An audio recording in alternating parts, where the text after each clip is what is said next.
Përshëndetje të nderuar ndjekës të The Gjë Talks, do të flasim në këtë epizod për atë që njihet si ngjarja e trishtueshme, një prej të tillave që ka ndodhur në kohën e luftës, por flasim për burgun e Dubravës. Kanë kalu pothuajse 3 dekada që nga ajo kohë, edhe kam përshtypjen që betejë tashmë nuk zhvillohet vetëm për drejtësi. Është një farë betejë që zhvillohet edhe për narrativën. Çfarë ndodh kur kujtesa sfidohet? Çka ndodh kur krimet, le të themi, relativizohen, çka ndodh kur propaganda dhe narrativat përpiqen të krijojnë dy të vërteta. Në këtë epizod të The Gjë Talks e kemi nderin që të flasim me Enver Dugollin, njërin prej personazheve dëshmitarëve të ngjarjes së tmerrshme që ka ndodhur në burgun e Dubravës. Dhe rrëfimi i tij vjen natyrisht nga brenda. Do flasim jo vetëm për atë që ndodhi atëherë, por edhe për atë që po tentohet të thuhet sot për këtë ngjarje. Zot Dugolli, faleminderit shumë që jeni mysafiri imi sot. Faleminderit për ftesën gjithashtu. Po e fillojmë me këtë parën, çka ndodhi atëherë. Le ta bëjmë edhe këtë pjesë të diskutimit një, le të themi, trashëgimi që i kontribon ruajtjes së kujtesës, ruajtjes së asaj të vërtetë që ndodhi në burgun e Dubravës. Po, për të filluar, kështu burgu i Dubravës është një burg qendror në Kosovë që është ndërtuar, domethënë pas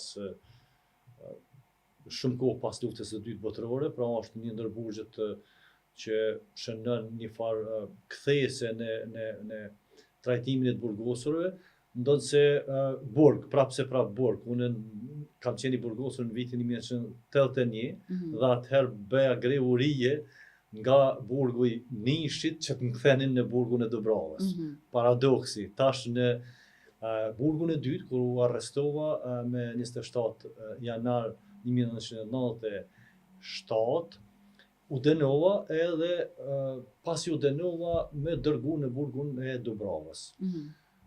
Filluan pra në marsin e jasharëve, pra shihej se situata po eskalon, edhe lufta po bëhet gjithnjë më e hapur.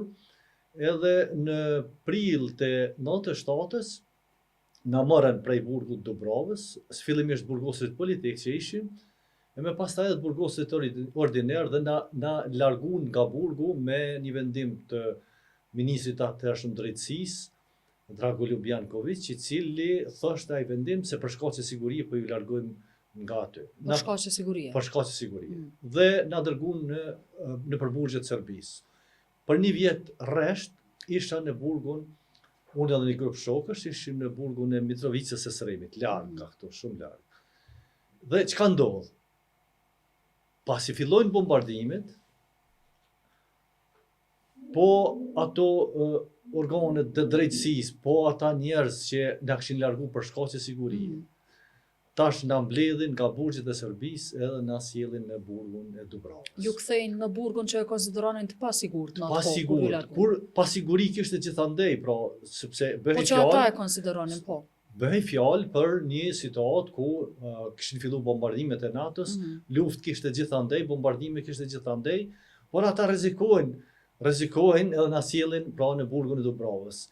Për ne ishte pak e çuditshme, habitshme, për shkak se nuk e konceptonim, nuk e kapnim dot idenë për çka na sollën në burgun e Dubravës.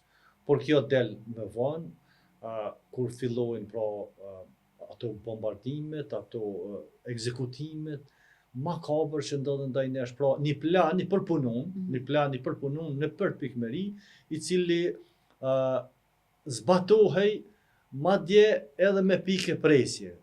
Për shkak se pra një rast po ja përshkruaj kur na dërguan prej Sremit në Nish fillimisht 3 ditë, dhe në burgun e Nishit kishte tortura aq njerëzore, ku ata gardian, ata drejtues të burgut, me stupsat bejsbollit, me shufra metalike, me lloj-lloj shufra, nuk pushun për 3 ditë rresht, duke na torturuar, pra gjithëve aty. Ishte edhe u kishin huti.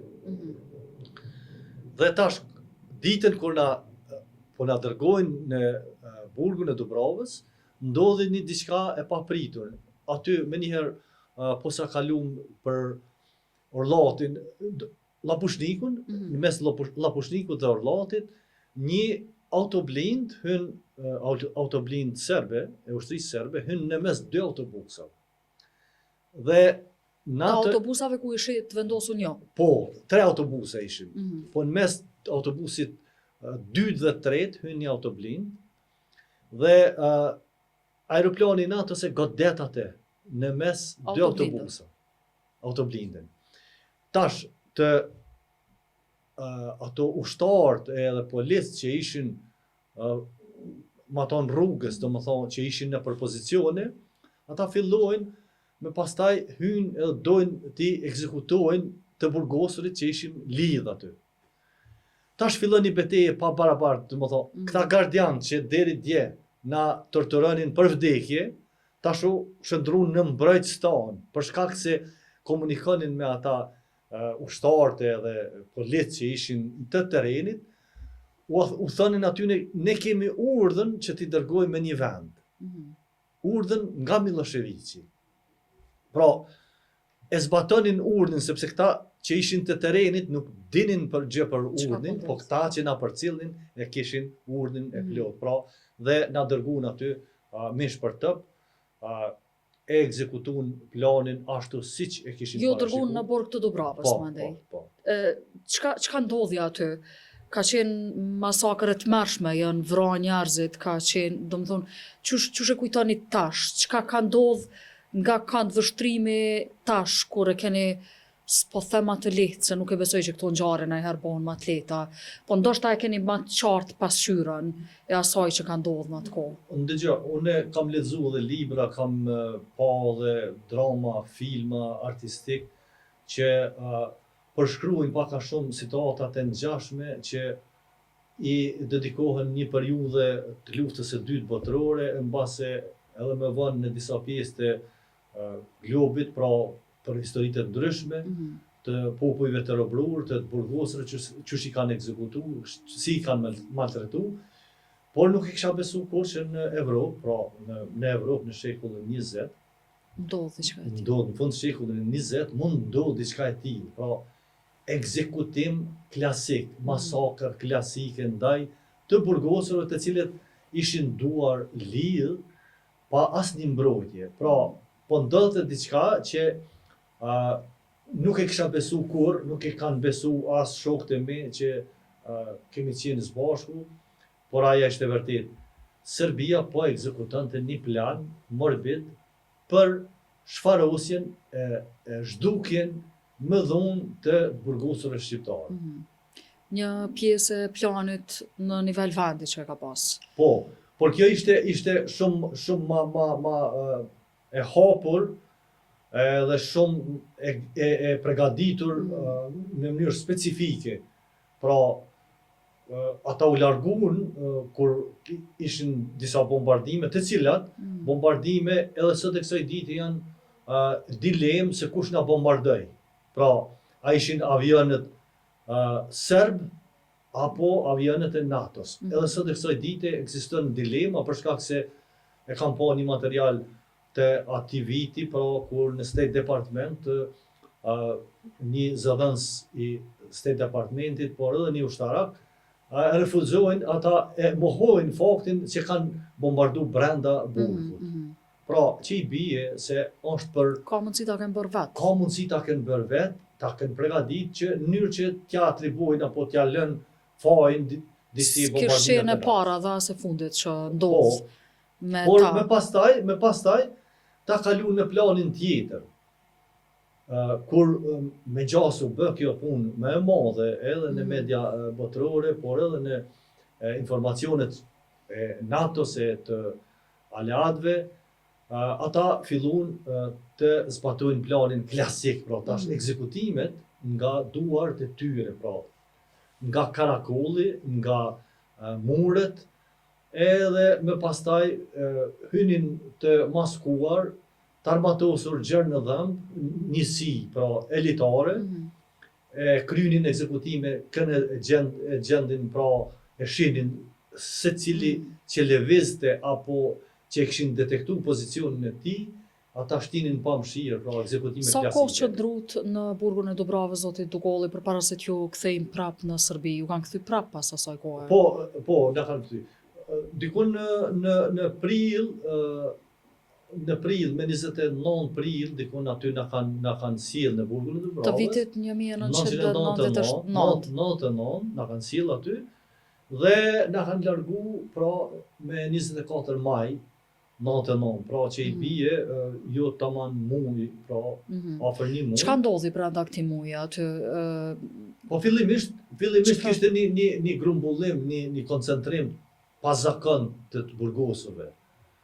Sillin të burgosur, u mbi popullu burgu, sillin të burgosur nga burgjet e ndryshme, sillin madje edhe civil që i merrin nga për shtëpitë e tyre, nga për lagjet e tyre, kishte, pra, më kujtohet që ka qenë një grumbullim i pjesës nga Gjakova që kishin sjell direkt nga Gjakova që kishin marrë mbi 150 vet, pra i kanë sjell me autobus aty dhe i sillnin dhe grumbullonin, pra ne nuk e dinim çka po zihej, çka po bëhej, çfarë plani u gërzi kishin bërë ata, por më vonë doli që na kanë sjell aty për të na ekzekutu, pra për të kryer një plan ugërzi që i cili rezultati jetë i kapshëm, pra për shumë njerëz që u vranë aty. Deri tani kemi pra një numër që janë të identifikuar me emër mbi emër, por nuk është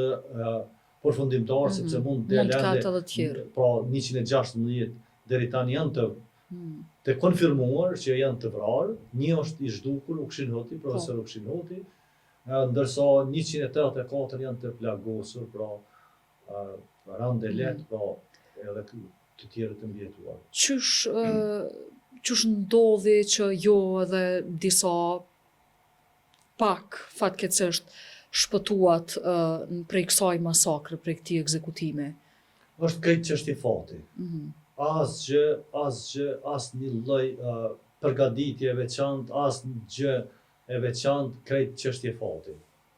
Siç të populli, Zoti ka dashur që dikush të shpëton, e në mesin e atyre dikush, edhe unë jam këtu sot para jush, po një njeri i mbjetuar, një njeri i shpëtuar nga ajo masakër, por që krejtësisht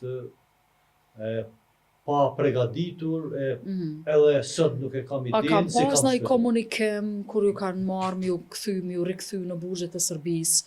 A ka ndona informat? Një ditë para se të përfundonte ajo ploja e madhe e ekzekutimeve, pra na kanë mbledhur në fushën në një sallë sporti, pasi kanë numëruar të vrarët, dhe kanë komunikuar 2 vet që kanë qenë para viton, kanë qenë civil,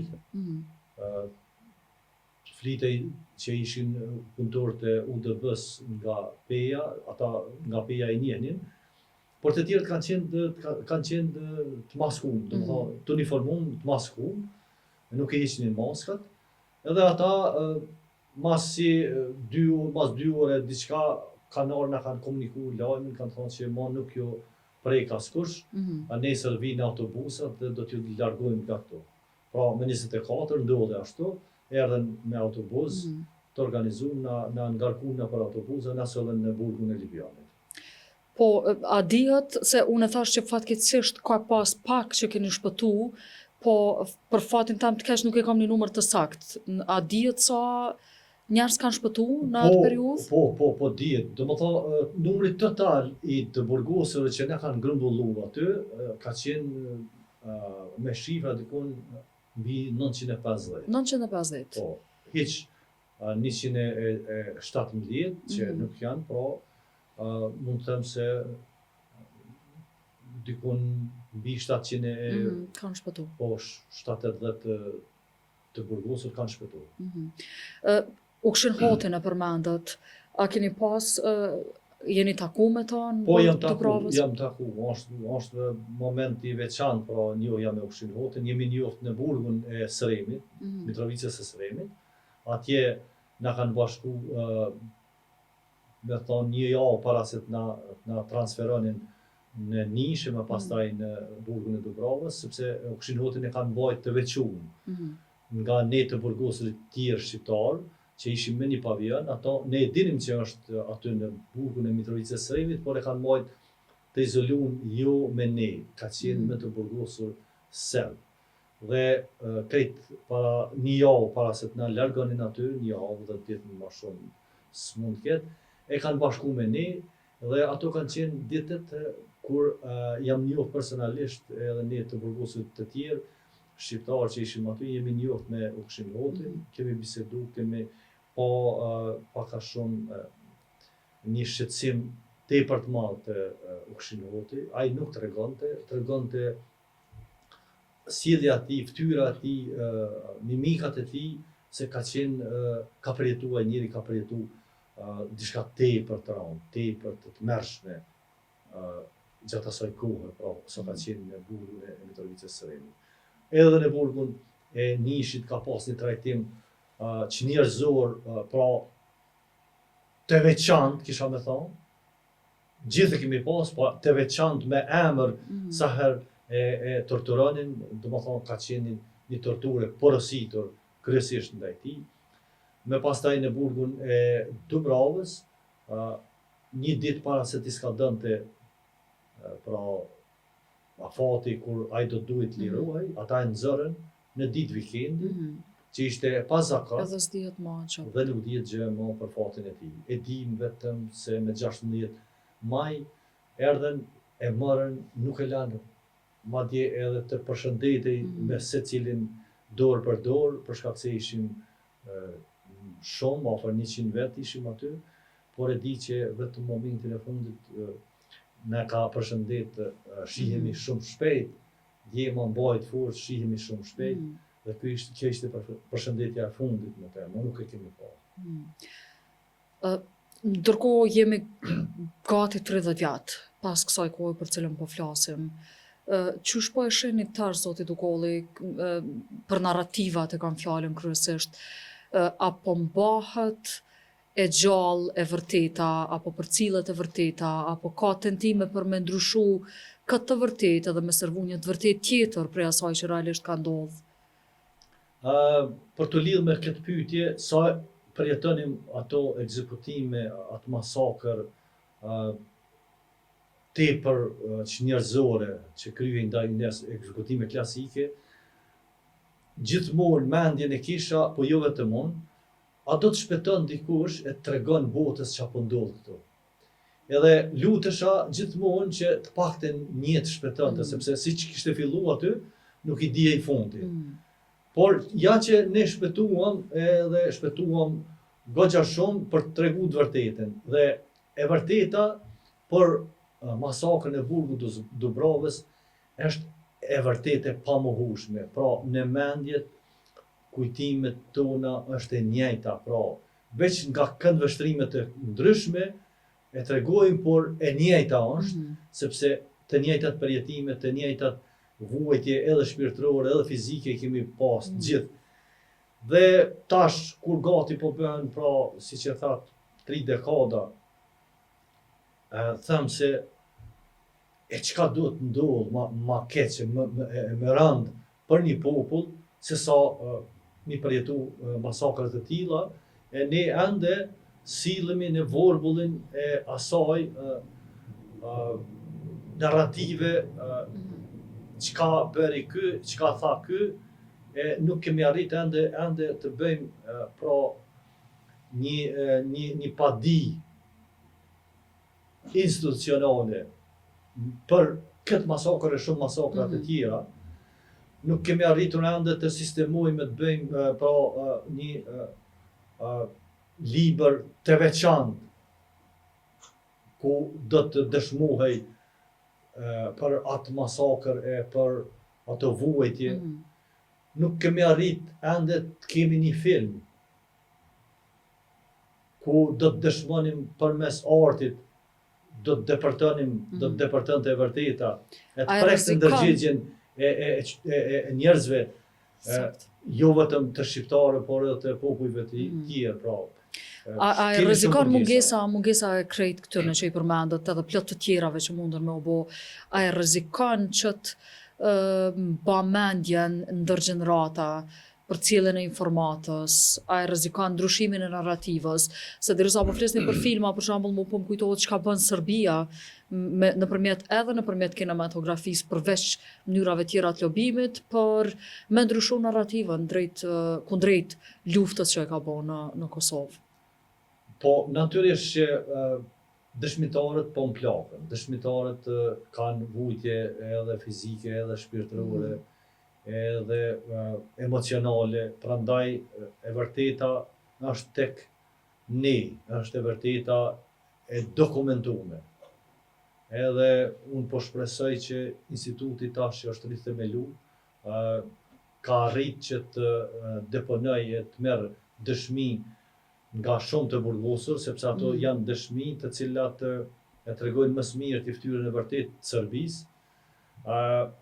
Por kisha me thënë që këto vonesat që kanë shkaktuar, pra që nga pas lufta, janë pa justifikueshme. Pra, ne nuk kemi arrit fillimisht, burgu i Dubrovës nuk ka qenë dashur kurrë të bëhej burg. Pra, ai vend ka qenë dashur të shndrojë në muze. Nuk tash unë shkoj shpesh atje, e shkojmë në çdo përvjetor, pra për të përkujtuar e për të nderu ata bashkëvojtës që kanë ndru jetë aty. Por gjithmonë i vrarë në shpirt pse ato gjurmë janë zhdu. Pra, përveç atij monumenti që është tani, që është ndërtuar nga institucionet e Kosovës, ku figurojnë emrat e të vrarurve, të plagosurve dhe të mbijetuarve, veç në mendjet e kujtimet tona është ajo masakër. S'ka kur gjë aty, krejt ju në zhduk të gjitha gjurmë. A e relativizon krimin kjo, zotë Dugolli? Nuk e relativizon, por ka rrezik që të harrohet. Harresa të njerëz është normale. Ne do të bëjmë përpjekje që tash me mjetet që i kemi, me ato resurse që i kemi, ta kapitalizojmë edhe ta memorizojmë jo vetëm këtë masakër, po gjitha masakrat që kanë ndodhur, që i bie. Të shtyhen njerëz, të inkurajohen njerëz të shkruajnë të vërtetën. Ju e keni shkruar librin? Unë e kam shkruar një libër, është një pjesës e historisë son të dhemshëm në përburgje, por edhe kur e kam promovuar atë libër, kam thënë dy këndvështrime. Për këtë libër do të jenë dy këndvështrime. E atyre që kanë përjetu, do të thonë nuk është të në gjitha. Atyre që se kanë përjetu, si ka mundësi që diçka e tillë të ketë ndodhur në fund të shekullin 20. Pra, prandaj po them që duhet inkuraju njerëzit që të shkruajnë, të kenë, të faktojnë, dorëzojnë edhe materiale, edhe tregime, t'i kenë instituti, t'i ketë shteti në duar, sepse ato janë tepër të çmueshme. Sot mund ta kemi një dëshmitar, nesër mund mos ta kemi, sepse ka kaluar një kohë gjatë, njerëzit kanë edhe plagë edhe shpirtërore, edhe fizike, edhe mosha e bën veten, prandaj Qysh ndjehet një i mbijetum, një ngjarje të tillë të tmerrshme, siç jeni jo, kur e sheh, e ndjen që nuk është bo sa ka mujt me u bo në kuptimin e memorjes kolektive, në kuptimin e fakteve të cilat i qëndrojnë se cilës kohë, si thatë muze, libra, filma, dokumentar e të tjera. Qysh është ndjenja me pa kështu, zoti Dugolli? Dëshpërim dhe dhimbje. Po të them dëshpërim dhe dhimbje për shkak se e bëna krahasimin atëherë me ndonim a do të shpëton dikush një bile veç ta tregon të vërtetën. E tash kemi shpëtuar shumë, e kemi treguar shumë, e për çdo përvjetor nuk kemi bërë më shumë, pra. Jemi shumë larg. Ju përmendët Serbia me trillime, me pavërteta, me gënjeshtra arrin që të investon e të bën filma dokumentare artistike për të saju para popullit vetë dhe para opinionit ndërkombëtar të pavërteta. Ne kemi të vërtetën, ne kemi të vërtetën që e kemi vuajt, e kemi përjetu. Edhe nuk po arrim ende ta shfaqim sa e si duhet. Prandaj kjo është dhimbje dhe zhgënjim, pra. Dhimbje dhe zhgënjim. Është një moment tash mbase asaj kohe është një moment i mirë që tentojmë përmes artit, përmes kulturës, përmes ekspozita, përmes që dëshmojmë këtë Basa dhe mund t'jetë qasje e mirë, sidomos në këtë kohën e digitalizimit, kur sa që po lexojnë shumë njerëzit ma libra, përveç dikuj që mundet me pas një interes të caktuar të ngushtë me lexu një libër. Çka mendoni që mundet me u bë në këtë drejtim, në mënyrë që tash unë s'po flas për rrjetet sociale këto, po qysh me përshtat këtë narrativ, këtë të vërtet me tregu për gjenerata të cilat po rriten me inteligjencë artificiale e me marrë vesh çka realisht ka ndodhur. Unë mendoj që ne kemi shumë punë këtu, edhe kemi obligime, kemi ç'më thon bërsh. Ju kemi gjenerata, ju kemi bërsh aty që s'janë sot. Që të vërtetën ta memorizojmë e ta kanalizojmë e ta sistemojmë ashtu si duhet. Duhet punojmë kurrikulat shkollore, t'i përmirësojmë ta fusmi në plan programet shkollore që fëmijët tanë të mësojnë për historinë tonë të dhemshme, për përpjekjet tona për të çliru, për vuajtjet që kemi pas. Pra, a disi, është e pafalshme kur sot fëmijat tanë, pra gjeneratat që s'kan lind atëherë, domethënë kanë qenë të palindura, nuk din kur gjallë për atë periudhë.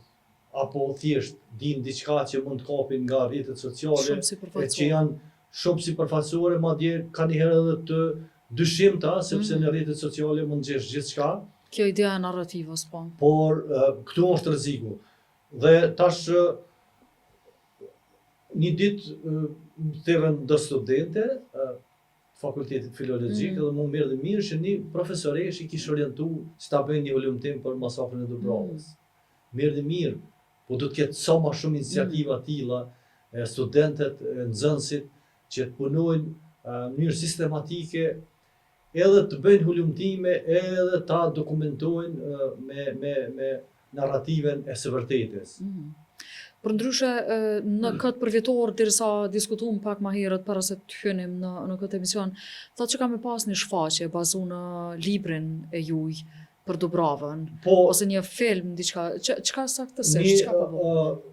Në burgun e Idealit, burgun Muzejit Prishtinës, ajo organizata UEQ që ka marrë që është duke punu që 2 vite gati në atë projekt, para një viti ja pata dhuru një libër që e kam shkruar, qartë i pambyllur buxhësh, dhe atëheri pa trëndit ky fakt se nuk e kishin lexuar atë libër dhe pa të më thënë që jem të dashur ta bëjmë diçka më serioze, kështu më kanë paralajmëruar që me 18 dhe 19 maj në shenjtë edhe të përvjetorit të masakrës së Dubravës do të bëjnë diçka, do të tentojnë që të shfaqin një shfaqje pra me artist nga teatri kombëtar, diçka për Dubravën. Nuk e di ende çka kanë përzgjedh, por gjithsesi që është diçka e mirë sepse bazohen në rrëfime autentike të cilat i kanë bërë në libër dhe mendzi po pres që ta shoh edhe prezantimin e asaj shfaqje. Edhe një prej mënyrave me mbri deri te le të themi kushtimisht ata që mund të mos kenë shumë dëshirë me lexu. Po, patjetër. Një mënyrë shumë e mirë me mbri sa më shumë njerëz. Patjetër, mbase edhe ndonjë film artistik që është një tjetër stad ku edhe shikuesi edhe audienca mund ta përthith më shumë ndoshta me këso forma të vërtetën e hidhur që kemi kalu, pra që fatkeqësisht nuk kemi arrit sa duhet bëjmë për të tregu edhe vetes edhe botës të merret që e kemi kalu gjatë asaj kohë. Uroj të mos harrohen kur zotit Golli edhe në intervistën e radhës të flasim për gjëra konkrete që janë bë në emër të kësaj mbajtjes së kujtesës kolektive për atë që ndodh. Faleminderit shumë për kohën edhe rrëfimin që ndohet me ne. Faleminderit gjithashtu edhe për këtë mundësi, sepse edhe kjo është një kontribut i cili duhet të çmuar e unë çmoj shumë, të falenderoj shumë edhe në emrin tim edhe në emrin e të gjithë të mbijetuarve që nuk e harroni edhe tentoni që përmes këtyre emisioneve që të tregoni të vërtetën. Më e pakta që mund edhe duhet ta bëjmë. Faleminderit shumë. Faleminderit edhe ju, miru takofshim në episodin e radhës.